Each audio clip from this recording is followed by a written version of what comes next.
यसको नाम यहाँहरू सम्पूर्णलाई जय मसीह। मैले फेरि पनि एशिया 43 को 10, 11, 12सम्म पढेर तपाईँको माझ सुनाउन चाहन्छु। परमप्रभु भन्नुहुन्छ, तिमीहरू मेरो साँची र मैले चुनेका दास हौ, र तिमीले मलाई चिन र विश्वास गर्न सक, अनि म उही हुँ भनी बुझ्न सक। म भन्दा अघि कोही ईश्वर नै बनिएको थिएन, न त म पछि कोही हुनेछ। म हुँ, म नै परमप्रभु हुँ, म बाहेक अरू कोही मुक्तिदाता छैन। मैले प्रकट गरेको छु, बचाएको छु र घोषणा गरेको छु। तिमीहरूका बिचमा मैले यो गरेको हुँ, अन्य ईश्वरले होइन।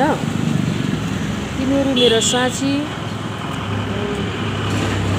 साँची हौ कि म नै परमप्रभु हुँ भन्नुहुन्छ।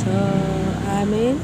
परमेश्वरलाई धन्यवाद भएको। म काम गर्दा गर्दै यो वचन फेरि तपाईँहरूको माझमा राख्नु मन लाग्यो। आज म विश्वास गर्छु तपाईँले नै सुनेर आशिषित हुनुहुनेछ।